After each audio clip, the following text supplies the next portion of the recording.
Welcome back for part 2 of our special report on Kevin O'Leary. When we left off with part 1, we'd mentioned that O'Leary wound up on CBC's Dragon's Den after he was fired from Mattel for incompetence and cooking the books at the Learning Company, along with his buddy Michael Perrick, who was a former currency broker before collaborating with O'Leary to destroy the educational software industry. But this was not a direct flight. There were a couple of layovers between stops complete with overlapping tenures, so we're going to try to track as best we can on this timeline what O'Leary did and when, and it's going to jump around and overlap quite a bit, but hopefully we can keep track. So after getting his $5.2 million severance from Mattel after getting fired, O'Leary tried a couple of things that really didn't work out. First off, he attempted to organize with financiers at Citibank to buy Atari, the gaming company, since O'Leary's previous foray into computer games worked out so well for him and everyone around him. But the deal went nowhere, given where Atari wound up, trading now in the pink sheets under the ticker PONGF at 15 cents per share. Looks like they failed just fine without him. When that deal fell apart, O'Leary tried to start up a TV channel that focused on video games, with no success. After all, who in their right mind would want to sit and watch other people play video games all day long? These failures to launch both happened somewhere between November of 2000 and early of 2003. That's when O'Leary went in as an investor on a self-storage company called StorageNow. A fellow named Jonathan Wheeler needed some investors to get his concept for a chain of self-storage properties off the ground. Jonathan's friend, Reza Satchu, an economics professor at University of Toronto who cashed out during the dot-com boom, approached his friend O'Leary about the idea, and O'Leary put up $500,000 for a 1/8 share in the company so that Wheeler could get started. The person who brokered the deal, Satchu, teamed up with O'Leary shortly afterwards to fire Wheeler and remove him from his own company. Wheeler claims this happened when the duo realized how profitable this concept was. That was Wheeler's testimony in his $10 million wrongful dismissal lawsuit brought against Satchu and O'Leary that was eventually settled out of court. By the time the dust settled, StorageNow was bought up by a competitor called InStorage in a $110 million buyout, but O'Leary only netted $4.5 million from the deal, far short of the 1/8 share he started with. That would have been in this time frame. While we're here, let's see what kind of person O'Leary's co-conspirator Reza Satchu is. Satchu has been described in the media as Toronto's answer to Donald Trump, but with better hair. He's also been called Kevin O'Leary with hair in this very interesting article. The first claim to fame Satchu attaches himself to dates back to the year 2000, when SupplierMarket.com was sold to SAP Ariba. If you ask Reza about this deal, he will tell you that he and his brother Asif sold their 15-month-old startup company in June of 2000 for $925 million, or as he puts it in this headline, nearly $1 billion. And there's a couple things wrong with that, starting with how shareholders didn't actually get dollars for it. It was a stock-for-stock transaction. And here is what the stock chart for that company looks like. The week this deal closed in August of 2000, ARBA stock was valued around $1,000 per share. By the beginning of April 2001, that same stock had crashed from $1,000 to the mid-20s, then the teens, then into single digits, making them worth a fraction of a percentage what they were worth at the time the deal closed. What's more, as the article states, when the deal closed, Reza Satchu was not even a primary player in the company. His brother Asif was, as president and chairman to co-founder CEO Jonathan Birdstone, but according to this S1 document filed with the SEC, Reza Satchu was an executive vice president of strategic development, the 13th person down on the list of succession. And according to the list of principal shareholders from the same IPO document, while Asif is listed as having 3.5 million shares in the company, as does Birdstone, Reza failed to make this list, meaning he had no significant share in the company at the time. Yet he tells this story like he and his brother struck a dot-com deal worth almost $1 billion. O'Leary screwed over Mattel with the Learning Company deal, yet continues to use the dollar value of that deal to maintain his mythos. Satchu does the exact same thing with the SupplierMarket.com story. His next business dealing was apparently working with O'Leary to screw over his friend Wheeler in the self-storage industry. Then he went on to use his false reputation to co-found KGS Alpha Capital Markets in New York in 2010, which was acquired by BMO Financial Group in September 2018 for $400 million. Also in 2010, Satchu became the founding chairman of Next 36, which became Next Canada in 2016. He is still chairman of this nonprofit organization, which was created to groom new entrepreneurs.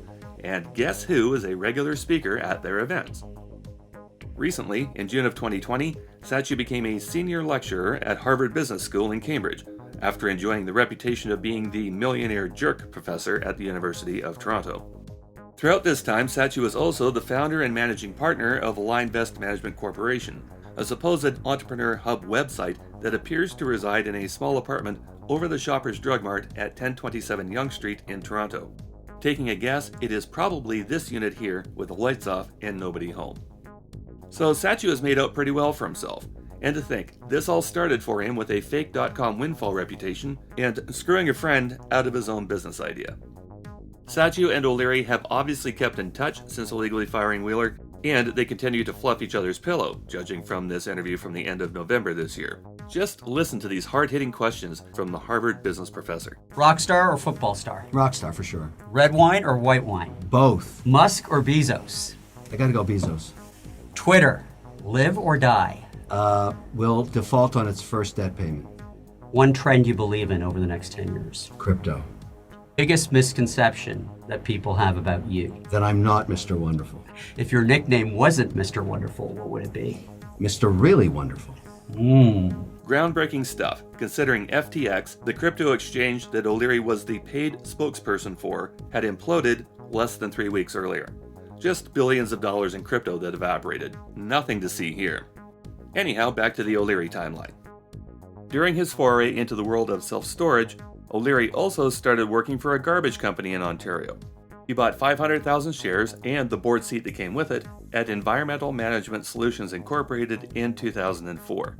Over the next 5 years, with O'Leary on the board, they fired the CEO and watched the share price of the company slide from around the $4 mark to less than 4 cents before selling the company to an Onyx Corporation fund.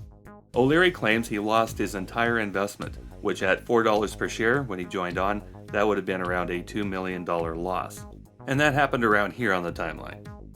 Around the same time O'Leary was busy trashing that money, he got hired on with Business News Network, pairing up with Amanda Lang in 2004 on a BNN program called Squeeze Play, which after 5 years morphed into the Lang and O'Leary exchange on CBC in 2009. O'Leary, who decimated the educational software industry, got sued for millions by former partners, and drove Environmental Management Solutions into the ground, shared tidbits of his vast business knowledge to a national audience, including gems like this. The combined wealth, this is according to Oxfam, of the world's 85 richest people is equal to the 3.5 billion poorest people. It's fantastic. And this is a great thing because it inspires everybody, gets the motivation to look up to the 1% and say, I want to become one of those people. I'm going to fight hard to get up to the top. This is fantastic news, and of course I applaud it. Is it any surprise how he became known as Mr. Wonderful? Really? Okay. I'm going to tell you later what you should say to this. While O'Leary and Lang were still producing Squeeze Play for BNN before the Lang and O'Leary exchange was pitched, CBC approached O'Leary about joining a project they were putting together based on a hit show in the UK, which itself was mirroring a show in Japan called The Tigers of Money that started up in 2001. And this is where O'Leary started appearing on CBC as an investment guru on Dragon's Den. The premise of all these different shows is for would-be entrepreneurs to approach a panel of self-made millionaires with their business idea and present their best pitch to attract an investment in their business from any or all of the dragons on the panel. In the first season of Dragon's Den, O'Leary sat on a panel consisting of Jim Treliving, a former RCMP officer and co-owner of Boston Pizza and Mr. Lube, Lawrence Lewin, the co-founder of La Senza, Jennifer Wood, a former beef industry executive, and Robert Herjavec, who also cashed out big during the dot-com boom with his IT security firm. O'Leary sat on this panel for the first 8 seasons of Dragon's Den, which overlapped with his appearances on ABC's Shark Tank dating back to August 9th of 2009. Shark Tank is an almost identical paradigm where O'Leary appeared with fellow Dragon alumni Robert Herjavec, as well as Mark Cuban, Lori Greiner, Barbara Corcoran, and Damon John. O'Leary was not invited back for Season 9 of Dragon's Den, and that's not surprising, since Kevin and Robert often competed for being the most useless dragon on the panel. See, the idea of the show was that if the pitcher secured a deal with one or more dragons, said dragons would invest in and mentor suitable candidates using their entrepreneurial skills and connections.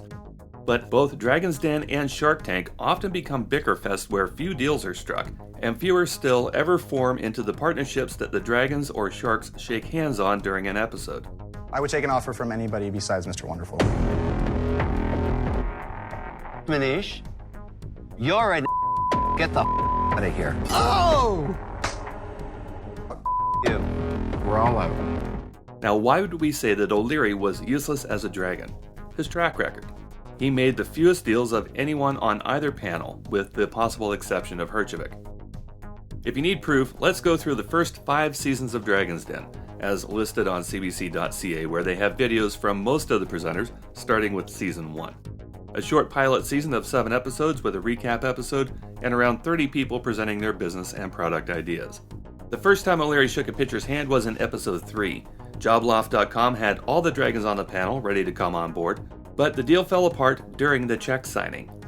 Robert led the exit by literally tearing up his check in front of the boys and the professor, who then went on to sell Jobloft to OnTargetJobs.com for an unconfirmed sum of $2 million in October of 2007. In Episode 6 of Season 1, Celestial Glass Plan attracted Jim and Lawrence, with Kevin tagging along, offering a combined $300,000 and a 7.5% streaming royalty in exchange for 100% ownership of the artist's patents if they could work out the commercialization of their manufacturing process.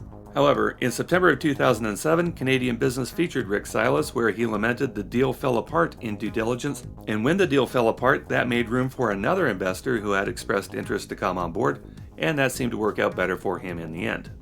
That was it for Season 1, 2 tag-along deals for O'Leary, and neither of them closed. If you wanted a deal, you had to convince Jim Treliving or Lawrence Lewin, who took the lead on most of the handshakes. Season 2 of Dragon's Den was a slightly longer season of 10 episodes, where Jennifer Wood was swapped out for Arlene Dickinson, the marketing maven from Calgary. O'Leary pretty much just took up space on the stage again, attaching himself to 4 deals that other dragons initiated.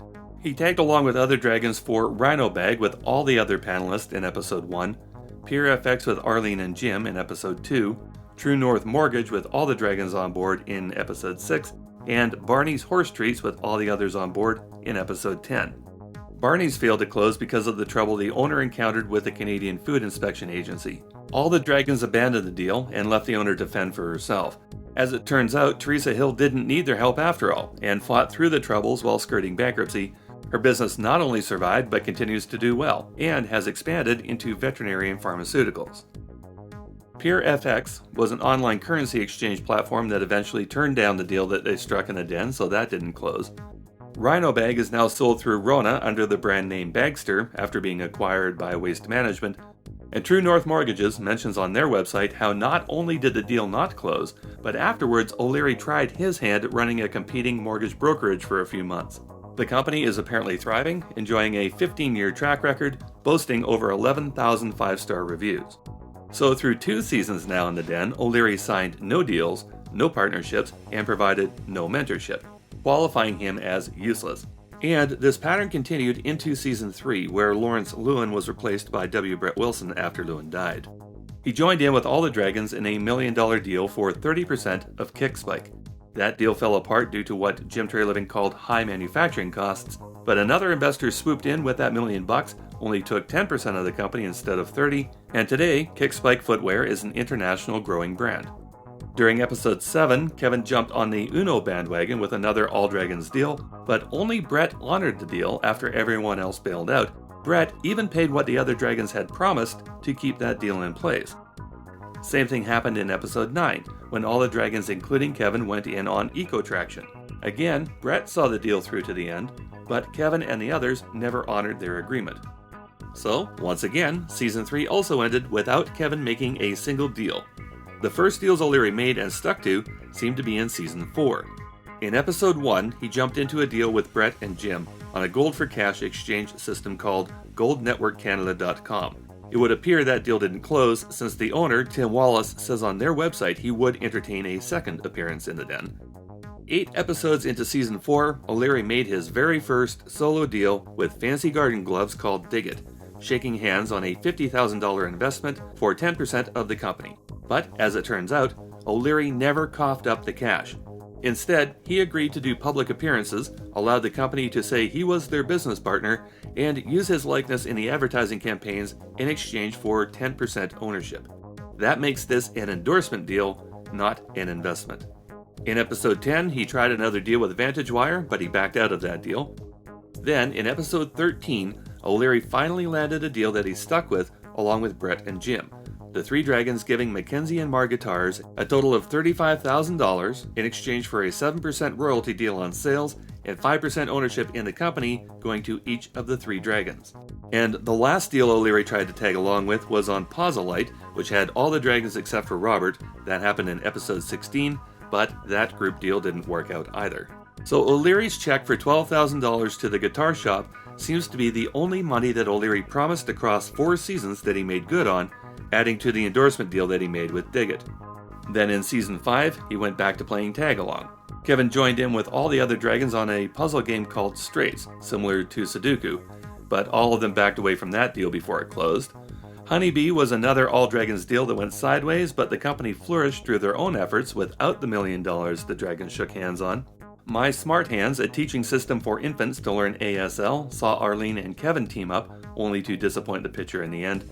The only money O'Leary appeared to put out in season 5 was to Breast Friends, in the form of a donation to the women's charity efforts, and again this was a tag-along where everyone pitched in and kind of guilted him into it. It would be interesting to see if those ladies ever got the money from him.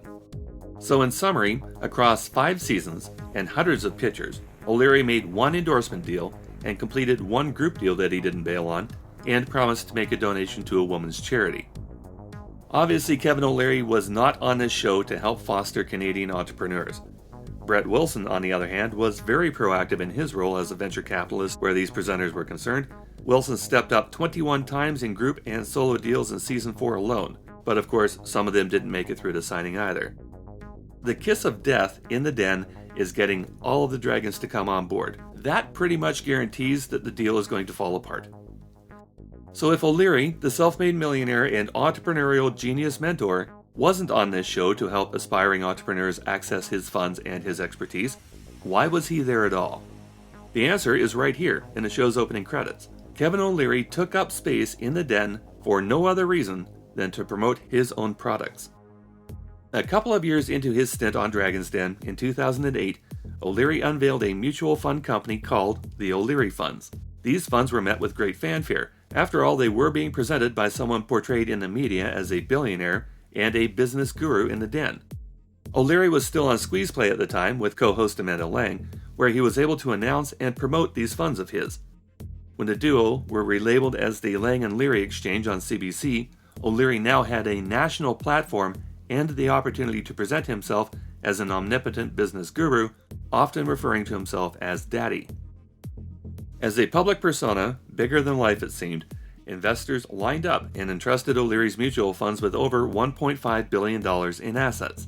While O'Leary boasted about being an investment whiz with business and political connections that could help the funds grow. O'Leary's goal was to get $5 billion in assets under management, and then he was going to take the company public. But here's a little-known fact that O'Leary kept mainly to himself. Kevin O'Leary was never licensed to manage or invest other people's money before establishing the funds that bore his name. A former Wall Street investment banker named Connor O'Brien was hired on to run those funds, and apparently he wasn't much of a whiz. By 2012, the funds had managed to lose $500 million, and in November of 2014, O'Leary Funds Management was fined by the Autorité de Marché Financier, the provincial financial regulator in Quebec, Canada, for violating certain technical provisions of the Securities Act. By the fall of 2015, the funds stood at just $800 million, half their previous worth, and investors were fed up with the poor performance. Most brokers on Bay Street, the Canadian version of Wall Street, refused to even sell them anymore, and O'Leary was getting deeper in the muck with these as time went on. Luckily for O'Leary, an out was presented to him through W. Brett Wilson. Wilson took over O'Leary's portfolios through his properly organized investment management firm called Canoe Financial.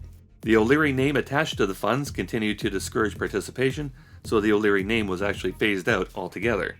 Which is why it's a little shocking that O'Leary is involved in a similar racket now with O'Shares Investments, where O'Leary is listed as chairman for this company that claims to have offices in Boston and Montreal. In reality, 75 State Street, Suite 100, Boston, Massachusetts, is a co-working office that rents office space for $575 per person per month, along with a couple dozen other companies willing to pay $55 for a virtual business address to appear legitimate.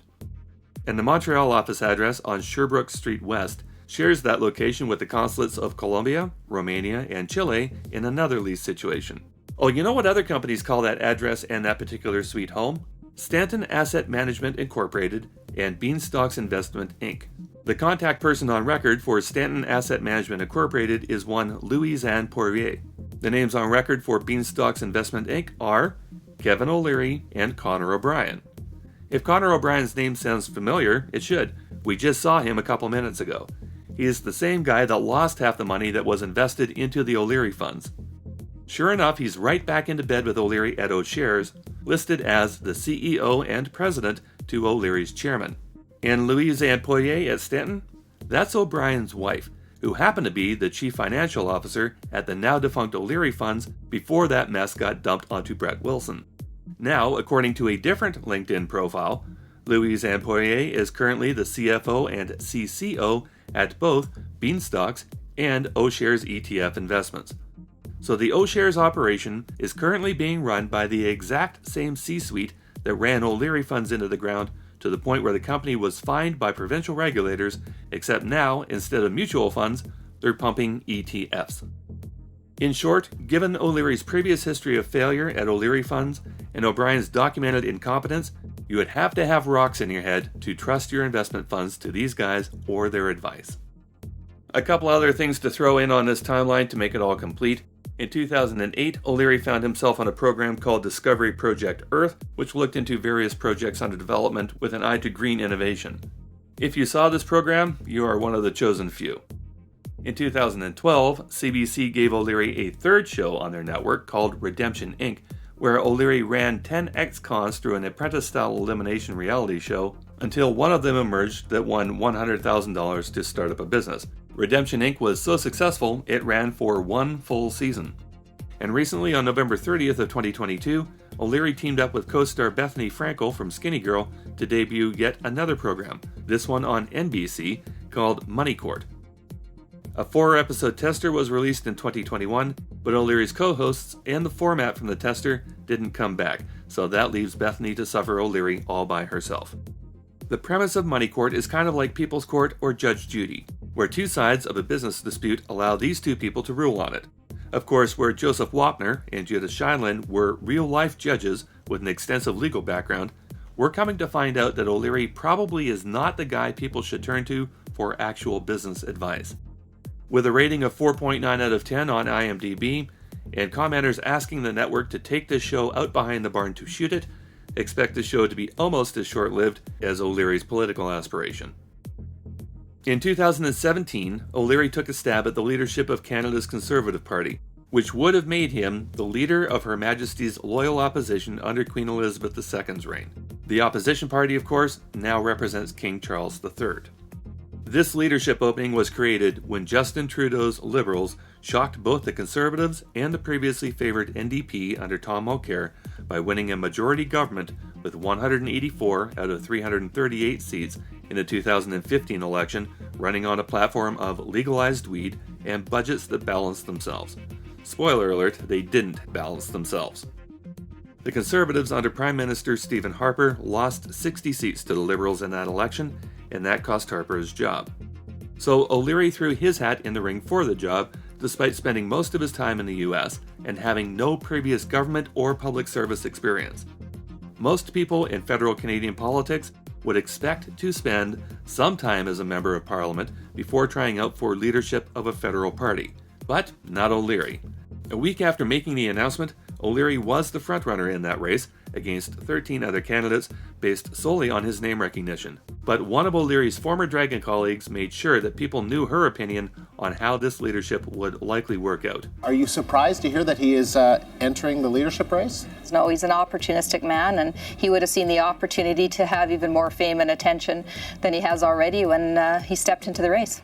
I had the unique opportunity to sit beside Kevin for several years and watched him day in and day out and week in and week out, and watched as he dealt with everyday Canadians who had aspirations to build businesses and to do great things with their lives. And the only filter Kevin ever applied was whether or not he was going to make money. I mean, you have to have compassion and empathy, and these are two things that I never saw him use. One of the first questions I ever get asked when we talk about the show is whether Kevin is the same person off the show as he is on the show.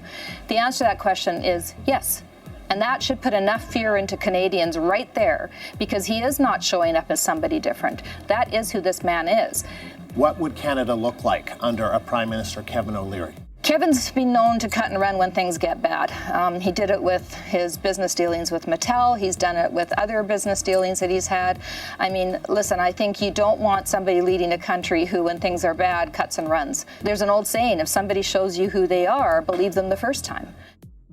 O'Leary's past business record was used to blast him during the only leadership debate that he bothered to show up for. After a poor performance, he blew off the remaining debates, proving that Arlene was exactly right about him. Things got too rough, so he cut and ran. Then articles such as the ones we've used in this episode also started exposing O'Leary's actual track record in business, taking him down a couple more pegs.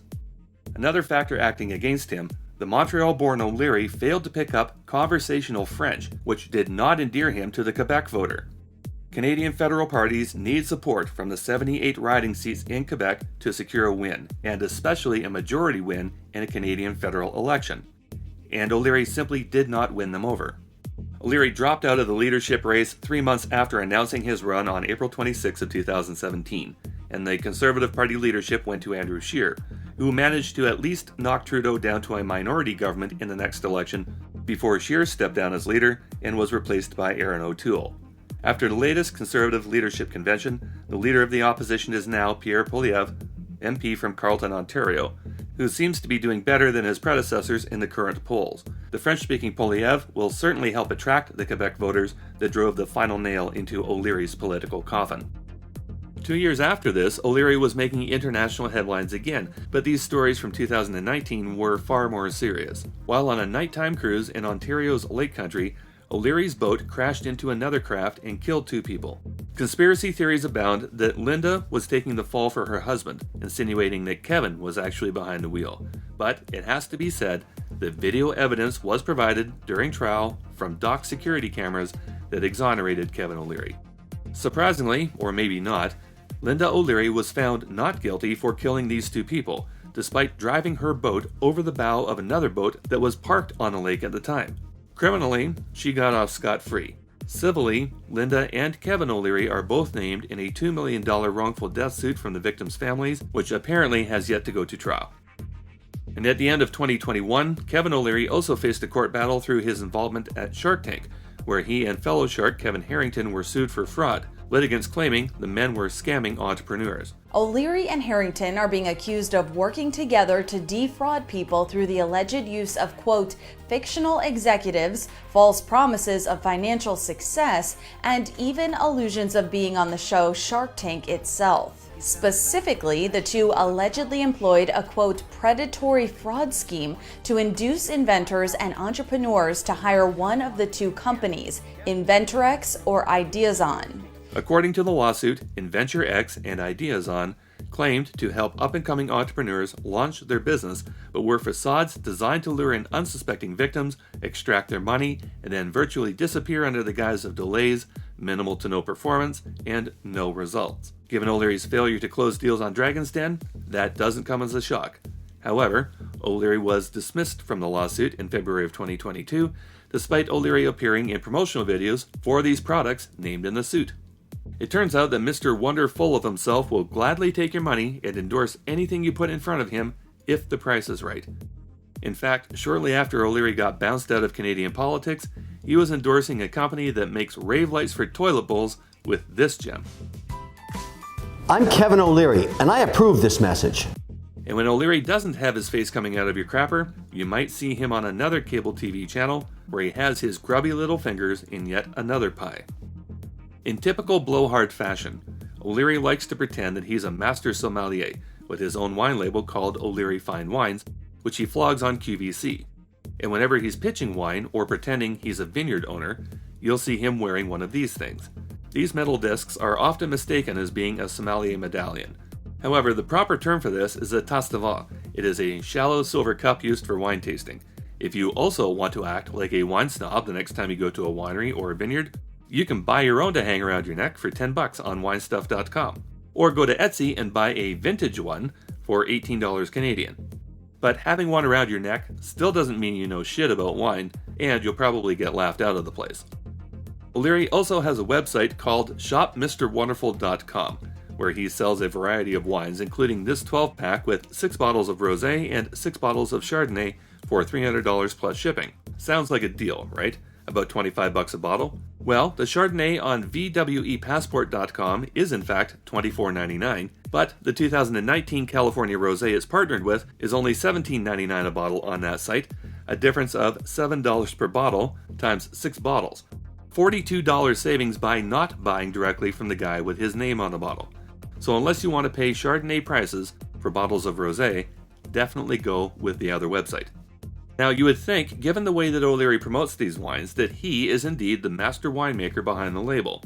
However, as it turns out, O'Leary simply entered into a partnership with a California winemaker called Vintage Wine Estates, and they produced the wine, as he explained in an interview with Mary Ann Wobiak from Wine Spectator. VWE makes the wine, O'Leary slaps his name on the bottle, then he shamelessly flogs them on QVC, pretending to be an all-knowing wine expert when these bottles are really just a lame attempt to use his brand recognition to overcharge his followers by endorsing and peddling a middling product. This simple review of his 2015 Cabernet Merlot sums it up pretty well. With a rating of 6.4 out of 10, this bottle was a reasonable $11 bottle of wine, priced at $15. And that's pretty much par for the course. On Vivino, the O'Leary fine wine ratings across the board rank in the mid 3 stars. The best score to date is a 3.8 on the Reserve Series Moscato and their Petit Syrah. The worst is their Pinot Noir at a 3.1. The Chardonnay bundled into that 12-pack scores slightly higher at a 3.2. According to the ranking scale on Vivino.com, that gives O'Leary Fine Wines 2 bottles of good stuff, a couple bottles of common stuff, and the rest of it is better suited to cook with. Yet, through the media, people are led to believe that this brand spokesperson knows his wines. We would be willing to bet that O'Leary is so unsophisticated as a wine connoisseur that he still smells the cork when the sommelier gives it to him. FYI, that's not what you do when a sommelier traditionally hands you the cork. So now that we've taken the piss out of O'Leary's relatively harmless antics on QVC with his overpriced vinegar, let's take a quick breather before moving into the final part of this series, where we're going to look into how O'Leary's role as a paid spokesperson may have contributed to the destruction of people's actual investment portfolios. The finale of Debunking Kevin O'Leary is coming up next.